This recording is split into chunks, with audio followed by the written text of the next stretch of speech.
قیامت کا دن اور جہنم کا منظر۔ جب قیامت کا دن برپا ہوگا تو ایسا ہولناک دن ہوگا جس کی شدت اور دہشت سے آسمان پھٹنے کے قریب ہوگا، زمین لرز اٹھے گی، پہاڑ روئے کی طرح اڑ جائے گی اور سمندر ابل پڑے گی۔ اس دن انسان اپنے قریب ترین رشتوں سے بھی بھاگے گا، ماں اپنے بچوں کو بھول جائے گا اور باپ اپنی اولاد کو پہچاننے سے انکار کر دے گا۔ اس دن سب سے ہولناک منظر اس وقت سامنے آئے گا جب جہنم کو لایا جائے گا، ایک ایسی آگ جو رب کائنات نے صرف سزا کے لیے پیدا کی۔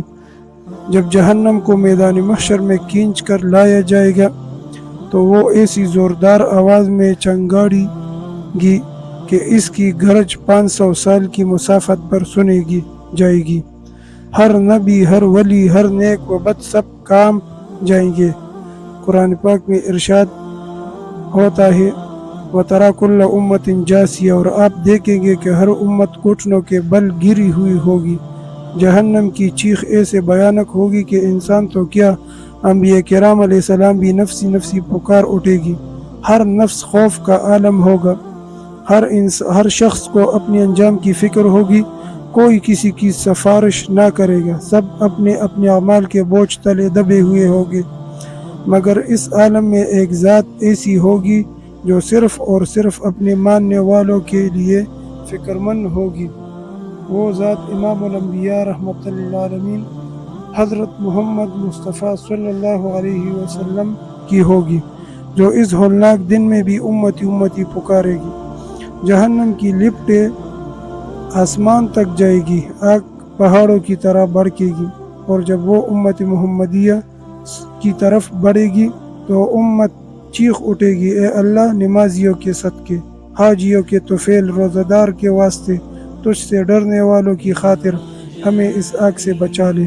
مگر آگ پیچھے نہ ہٹے گی، بڑھتی جائے گی۔ تب حضرت جبریل علیہ السلام تشریف لائے گی اور ایک چمکتا ہوا پیالہ لیے ہوئے وہ بارگاہ رسالت میں عرض کرے گی، یا رسول اللہ، یہ ایک خاص پانی ہے، اللہ تعالیٰ نے حکم دیا کہ آپ اسے آگ پر چڑھ دے۔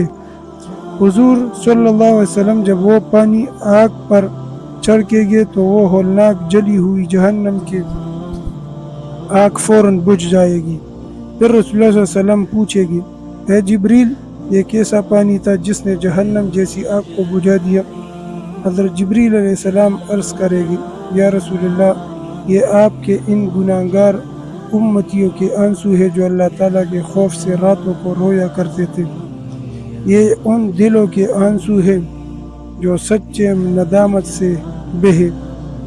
یہ وہ لوگ ہیں جنہیں دنیا نہیں بلکہ آخرت کی فکر تھی، جو آپ کی امت ہونے کا حق ادا کرنا چاہتے تھے۔ اللہ تعالیٰ نے مجھے حکم دیا کہ یہ آنسو آپ کو دے دوں تاکہ آپ ان کے ذریعے جہنم کو بجھا سکے۔ یہ سن کر رحمت للعالمین صلی اللہ علیہ وآلہ وسلم سجدے میں گر جائے گی، اللہ تعالیٰ سے دعا کریں گے، اے اللہ، مجھے ایسی دو آنکھیں عطا فرما جو تیرے خوف سے ہر وقت رویا کریں، اس دن سے پہلے کہ آنسو بھی خشک ہو جائے اور بخشش کے دروازے بند ہو جائے۔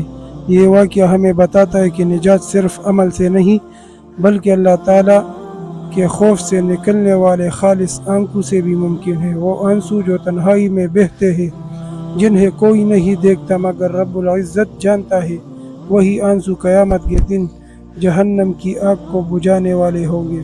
بس آج اگر ہم اللہ تعالیٰ سے تعلق جوڑ لیں، اپنے گناہوں پر نادم ہو، تہجد میں روتے ہوئے معافی مانگے، تو وہ دن ہمارے لیے نجات کا ذریعہ بن سکتا ہے۔